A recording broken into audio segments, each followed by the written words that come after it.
You're listening to the Bloomberg Sound On podcast. Catch us live weekdays at 1 Eastern on Bloomberg.com, the iHeartRadio app, and the Bloomberg Business app. Or listen on demand wherever you get your podcasts. We're going to get to the situation in Israel in a special conversation with former Ambassador Daniel Fried coming up. But first, history is made in the House of Representatives as the gentleman from New York is expelled. Let's listen. In the affirmative, the resolution is adopted and a motion to reconsider is laid upon the table. The clerk will notify the governor of the state of New York of the action of the House. Under Clause 5D of Rule 20, the chair announces to the House that in light of the expulsion of the gentleman from New York, Mr. Santos, the whole number of the House is now 434.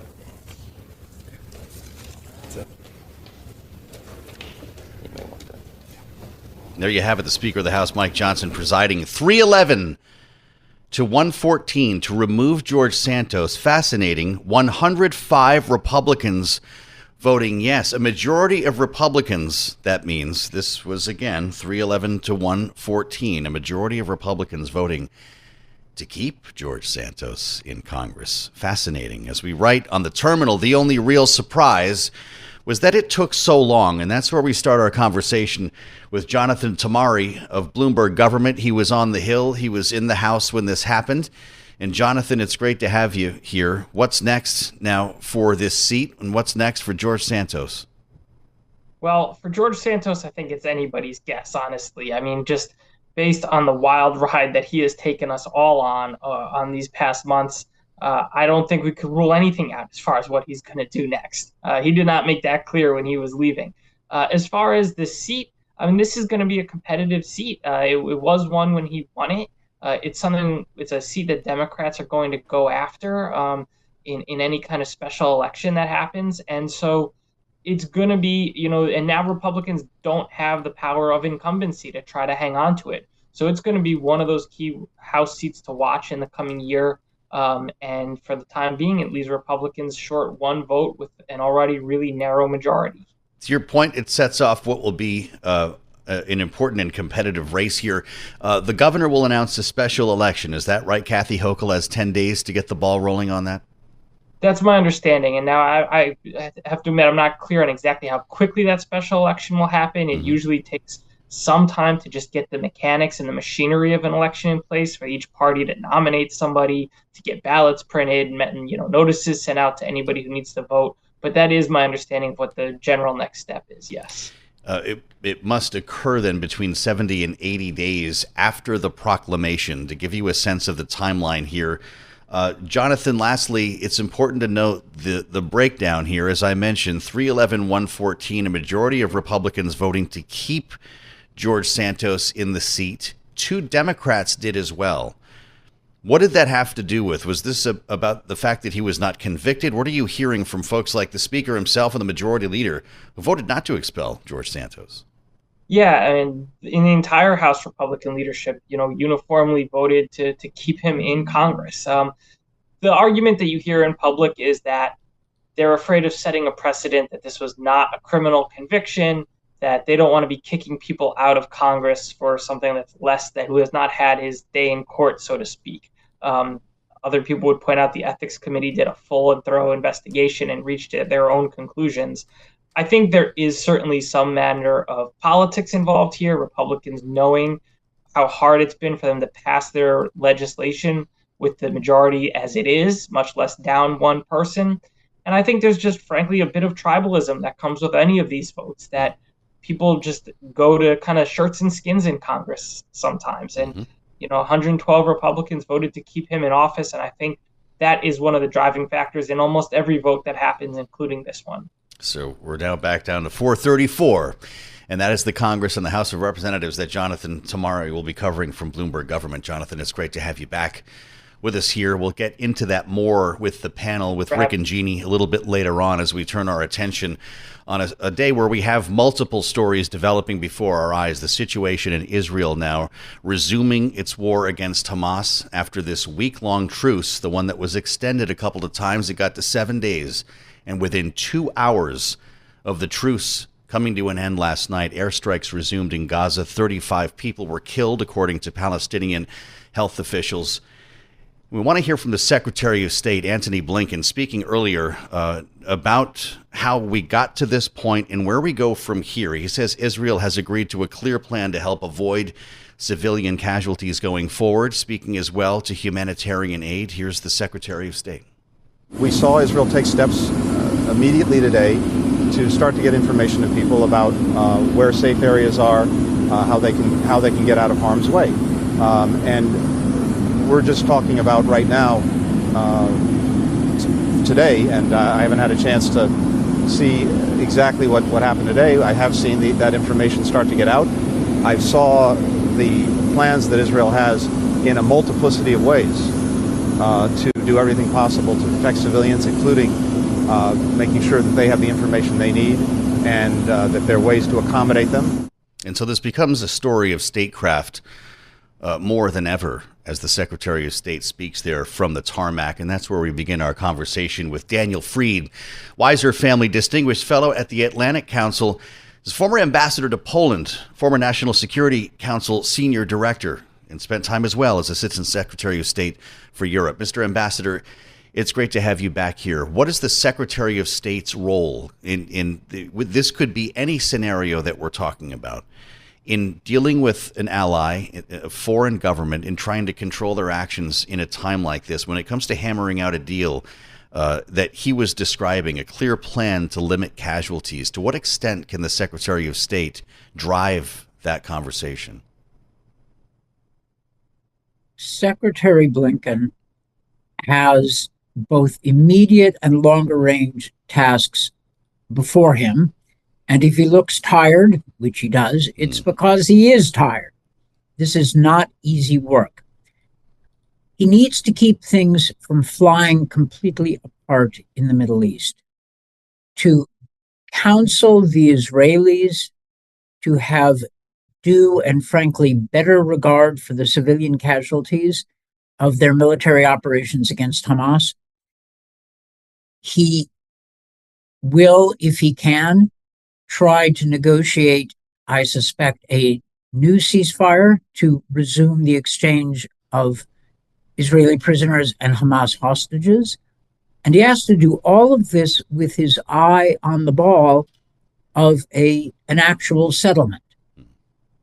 It will take massive amounts of time and energy, and that is the fate of U.S. Secretaries of State. I remember that Henry Kissinger made nonstop diplomacy his means of trying to bring an end to the Yom Kippur War in 1973, to stabilize things between Israel and its neighbors, and to set the stage, as it turned out, for more progress ahead, ending ultimately in the Israel-Egyptian peace that was signed at Camp David during the administration of Jimmy Carter. So that kind of statecraft, Kissingerian short-term statecraft that hopefully improves things in the immediate term and sets the stage for progress in the medium and longer term, is what the U.S. administration is faced with, and they're doing it. I mean, they're trying. You can see that with CIA Director Bill Burns in the Middle East, and Tony Blinken working with the Israelis. The administration is doing what American administrations do in the world in general and in the Middle East in particular. We, not the Chinese, not the Russians, have the ability to move things forward, and that's what we're trying to do. Does Kissingerian also imply continued shuttle diplomacy? Secretary of State Blinken will be living on a plane, whether it's Egypt, whether it's Qatar, whether it's Israel. He's going to have to stay in the region. Well, I don't want to predict things in too much detail, but yeah, I would not expect Secretary Blinken to be spending a lot of time with his children at home. Got it.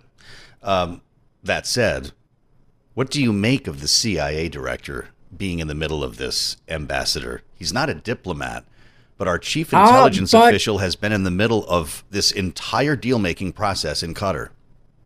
But Bill Burns was indeed a diplomat. He is not a career intelligence official. He's a foreign service officer, like I was for 40 years. Understood. That's not his job now, though.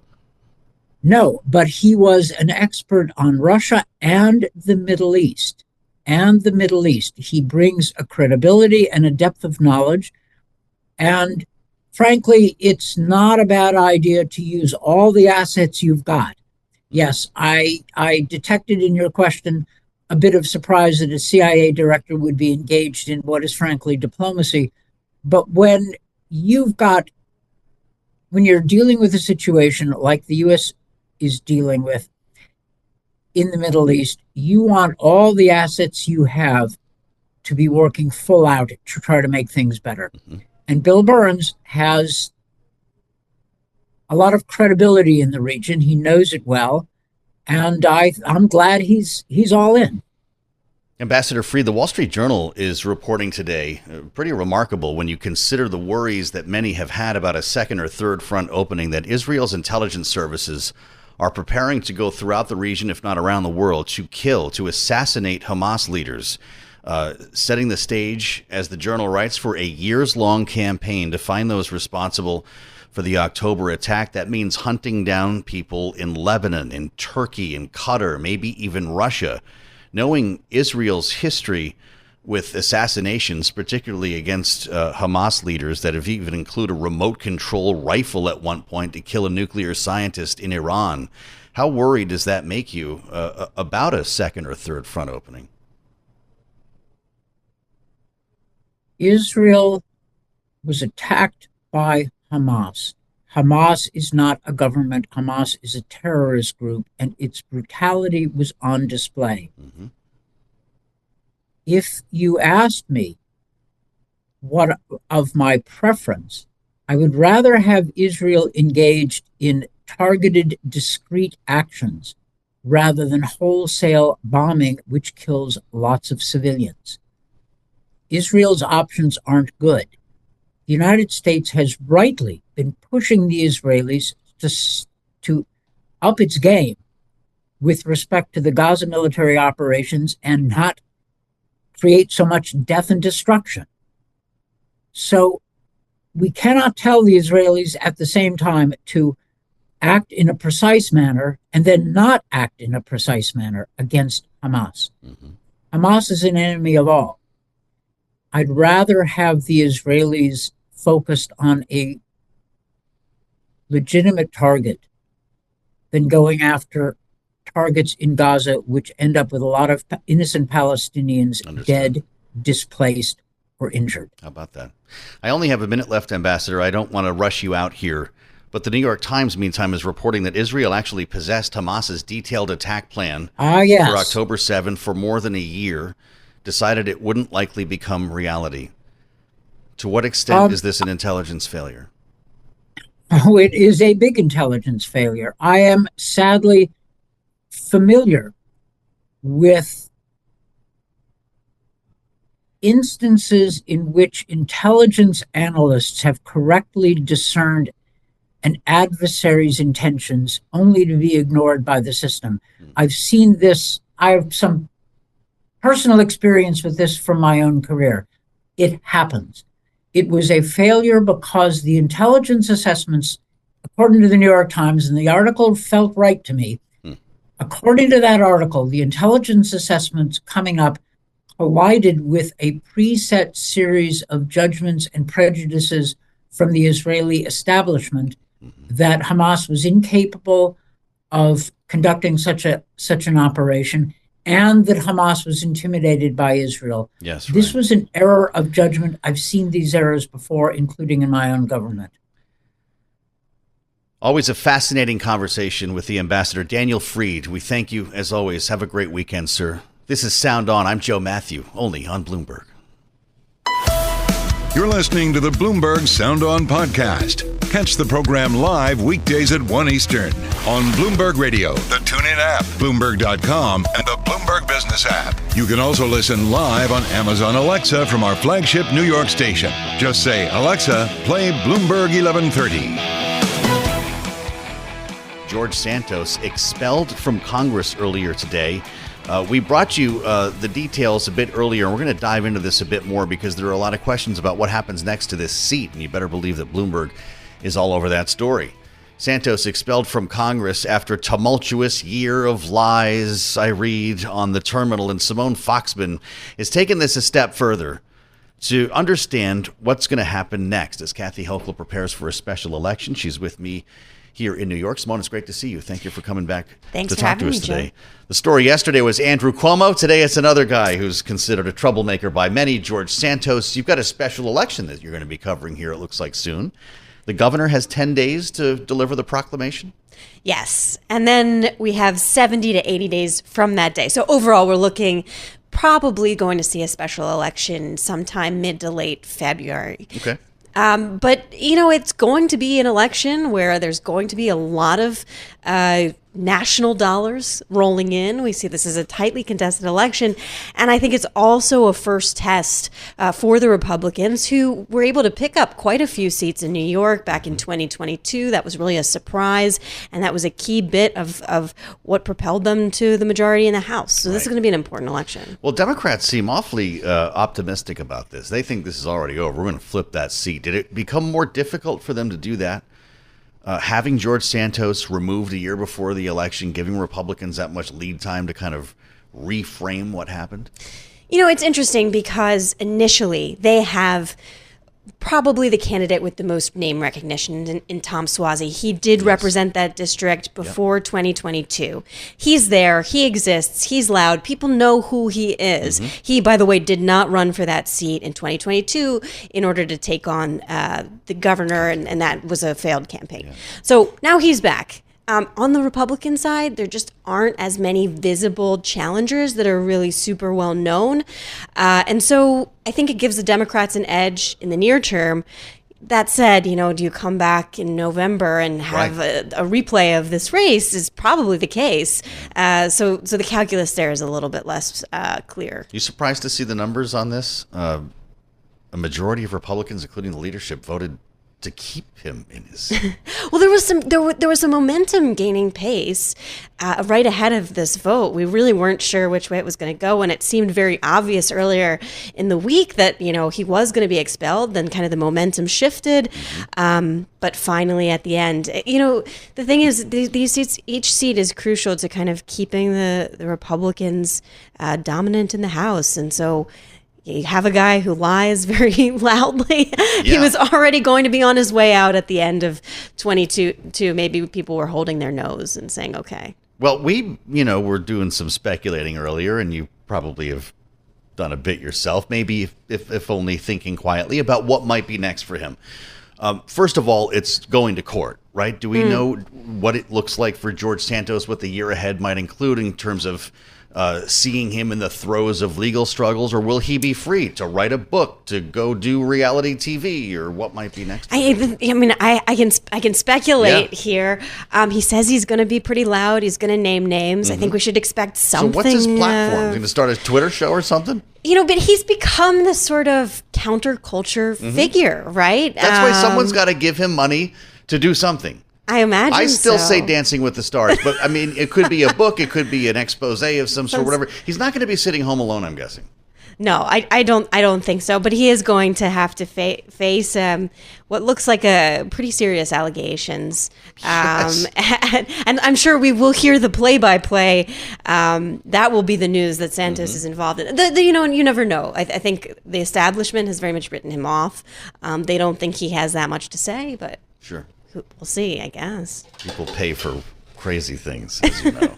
Plus, America loves a comeback story. I don't know. We have the comeback story in potentially Nassau County and parts of Queens, Tom Suozzi. So, admittedly, he's never really truly gone away. Very good. So, you included the Suozzi tweet in your story. He writes, "This is a much-needed step in our journey to repair a broken system.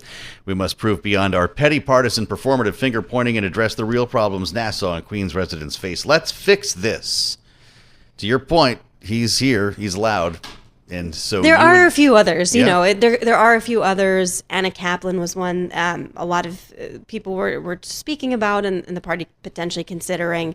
Austin Chang, he's a businessman, or CEO of a healthcare business. Robert Zimmerman, who lost to Santos, and then as I was saying, the Republican side is just a lot less clear because the key guy who's been thought of as, possibly having enough name recognition is Jack Martins, and he's made some statements that he doesn't necessarily want to go to Congress. All right, so we're drafting you right now. Okay. You don't know this, but you've just been drafted to come back on a regular basis and talk to us about what's going on in this race and what's happening up here on Sound On. When we call, you'll know who we are. Of course. Simone Foxman, great to see you again. Thanks, and great reporting this week. I'm Joe Mathieu in New York, where I'm rubbing elbows with people like Simone Foxman. We want to bring in the voice of Denver Riggleman, the former U.S. Congressman from Virginia, former Republican Congressman, in his view, which always fascinates me on what's happening here inside the House of Representatives. He's co-author of The Breach, The Untold Story of the Investigation into January 6th. Of course, an investigation and a committee that he was deeply involved in. Denver, it's great to see you. Welcome back to Bloomberg Sound On. Should George Santos have been fired today? Sure. I mean, listen, yeah, of course. I mean, it's good that some Republicans came on. I know that leadership did sort of support him not being, summarily drummed out of Congress, but if I was there, I would have voted to get him out of there as quickly as possible. I mean, this is a liar, a grifter, somebody who's, mismanaged money, but really somebody who has no place actually representing the American people. So I think today was a great vote. So what do you make of the leadership on this? It was across the board. Speaker Johnson, Steve Scalise, Majority Leader, even Elise Stefanik voted to keep him in his seat. Was that a statement on due process, the fact that he was not convicted of a crime, or was that a Republican leadership trying to keep as many seats in play as possible? That's just trying to keep seats in play. It's a ones and zeros calculation. And also you have individuals who are supporting somebody like the party leader and the presumptive nominee, Donald Trump, who really has a problem with the truth also, who's under 91 counts now, for specific types of charges based on a multitude, of offenses.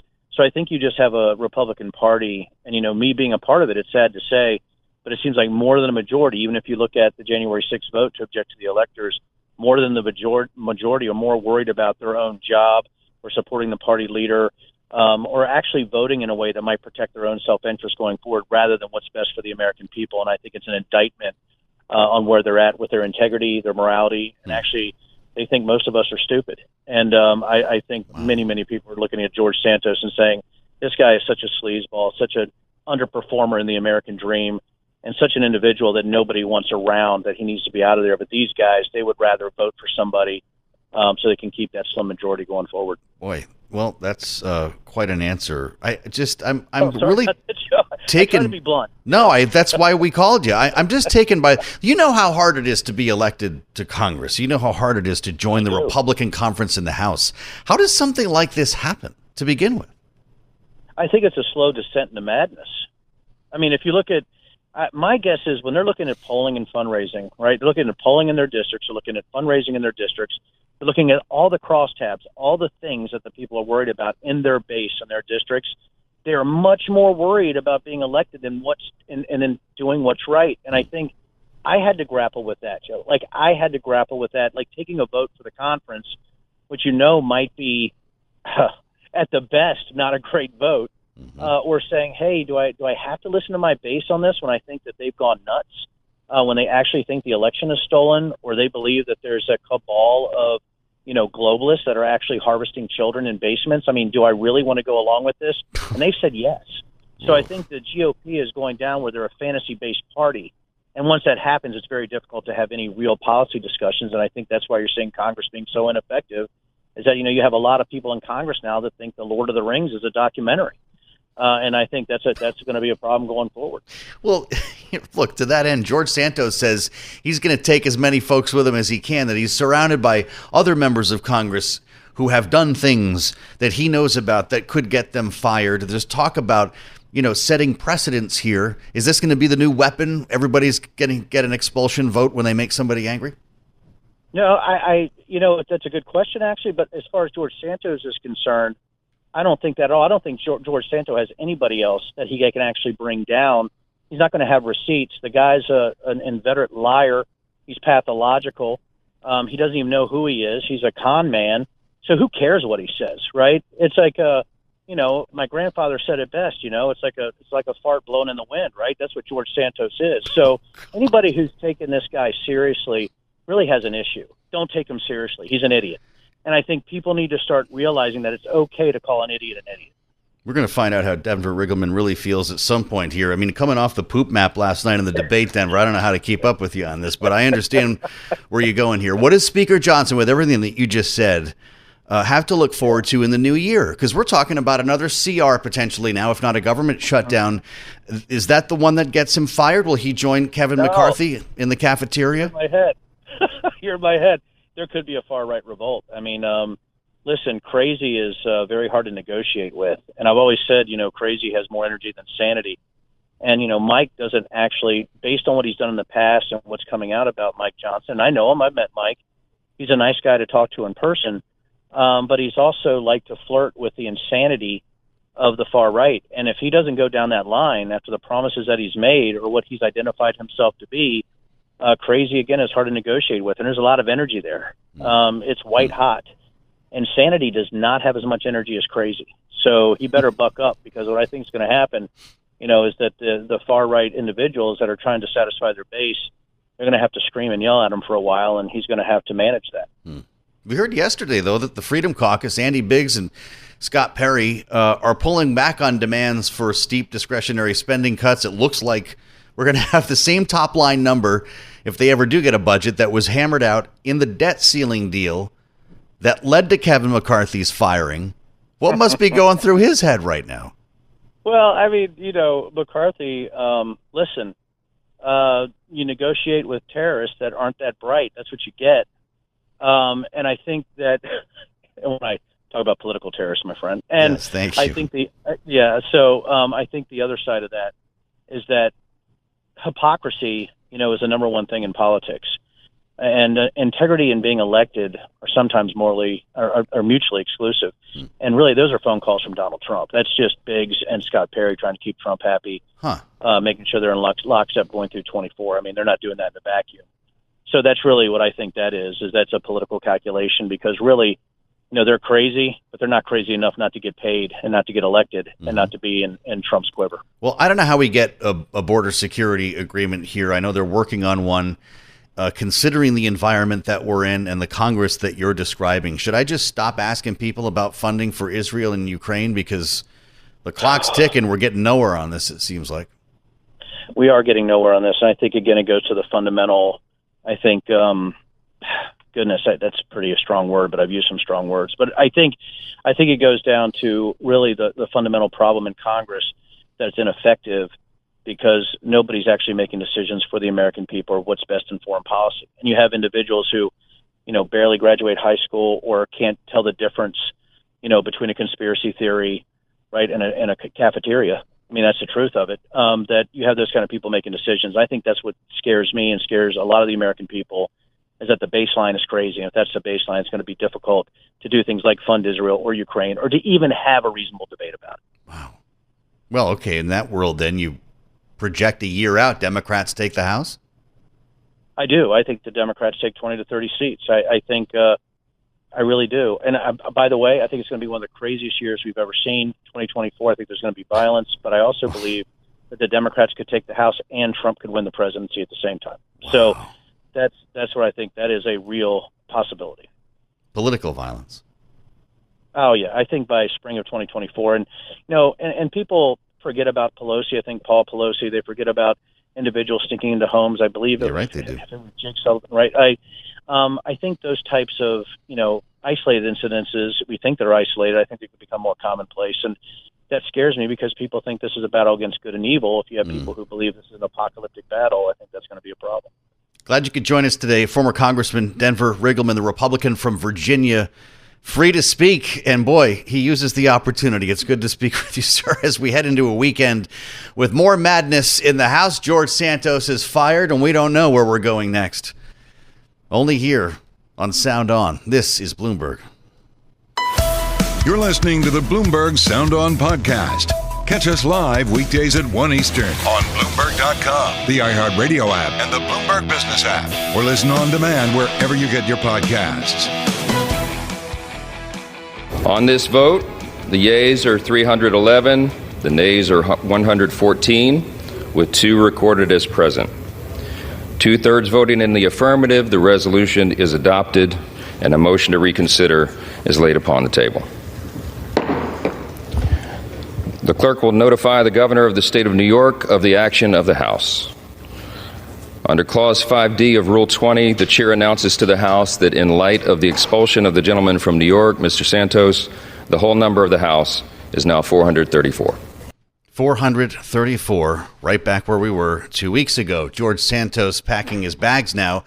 And look, the Republican leadership did not vote to expel George Santos, and a number of Republican members took that same position, including the congressman from Michigan, who we're going to talk with right now, Bill Huizenga, released the following statement after voting against the expulsion resolution. The top line says it all. Quote, "The accusations against Mr. Santos are very serious and credible, while I find his behavior appalling," the congressman writes. "Every American deserves their day in court." Congressman Bill Huizenga, welcome. Glad you could join us today, sir. What precedent was just set? Yeah, Joe, thanks for having me. And I think a bad precedent, frankly. As I had indicated in my release, we have not in the modern era ever expelled anybody who has not been convicted of a crime, not accused, not even having a really strong trail. And let's be clear, I don't think George Santos is, let me be charitable, a high quality individual. All right, let's leave it at that.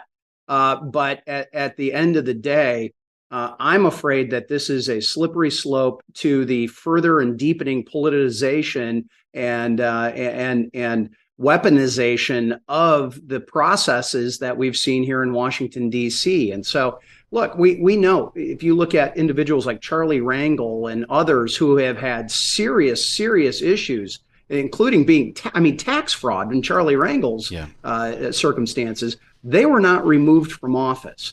I believe it is only when the courts have ruled that is when the House should take actions. Otherwise, it's up to the voters in each of those districts. Well, of course, these allegations were wild when the Ethics Committee report came out. It felt like more than allegations, which I know made a number of members feel like they had no choice. The last line of your statement is one we should read as well, Congressman. You write, "In America, even dirtbags deserve due process." The House could have trouble with dirtbags in office, Congressman. Do you also empathize with the members who wanted him gone? Yeah, I certainly do, and I understand it. I promised one of my Ethics Committee friends that I would read through the entire report, which I did last night. Made notes, made notations in the report. I think it's very credible with what they have accused him of and the evidence that they have and that they're presenting. But they're very clear that there's FBI involvement, there's the Department of Justice, and all of this has to be turned over to the Attorney General as well. And as distasteful as he is, and the actions as distasteful as they are, and very possibly potentially illegal, that needs to rise to such a level. I mean, this is the most serious thing we can do in the House of Representatives, because we have just taken 750,000 people's voice off the voting board. They no longer have their voice being heard in Congress. And that is a very, very serious thing. And I understand. I've had extensive conversations with my very good friends from New York and Long Island and in that area that are having to live with him in that space and in the media and all those things. But I also know that there has been a deepening of the weaponization of the processes and the policies of government over the last few years. And frankly, I think expulsion and impeachment have become sort of the new censure. It used to be in the day. In fact, I was here when Charlie Rangel was censured. It was serious. I mean, it was somber. It was really heartfelt. And now it just seems like this has become far more commonplace. And frankly, I'd like to have a boring week in Washington where we actually legislated. That would be helpful. We haven't been doing a whole lot of that lately, and it's all been more personal and vendettas and pinched fingers and massive egos, it seems. And we got to get back to serving the American people. I have been asking, Congressman, if this leads to, a new era of expulsion votes. That's going to be, to your point, that's going to be the new weapon. Every time somebody says something that someone doesn't like, we go through the expulsion vote, watering things down. You could argue the way impeachment has been watered down.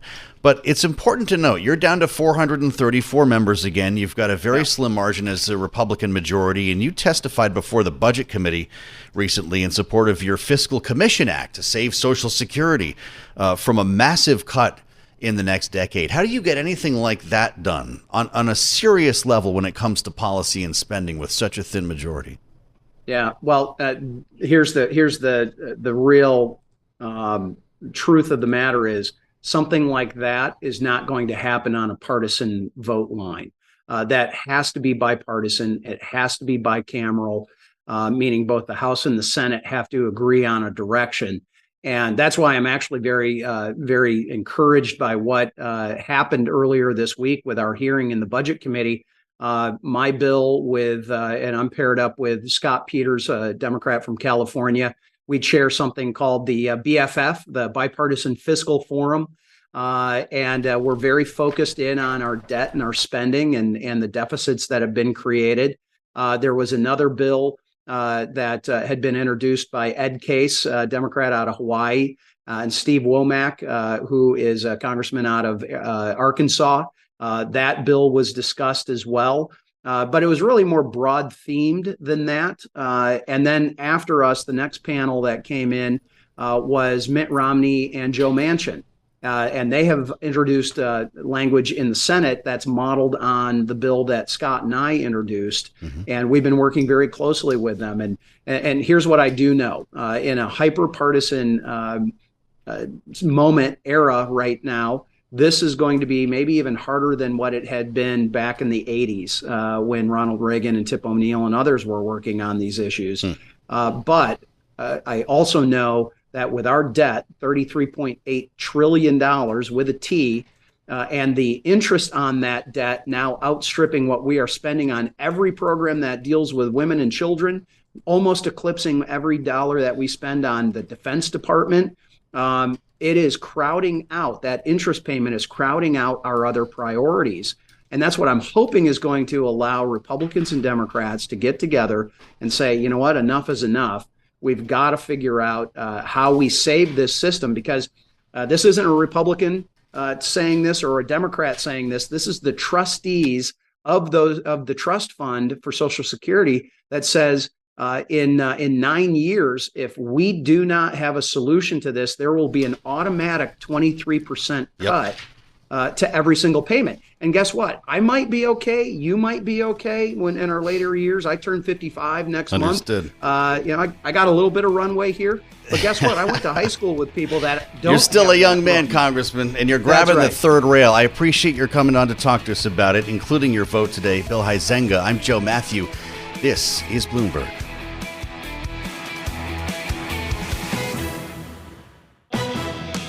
Thanks for listening to the Sound On podcast. Make sure to subscribe if you haven't already at Apple, Spotify, and anywhere else you get your podcasts.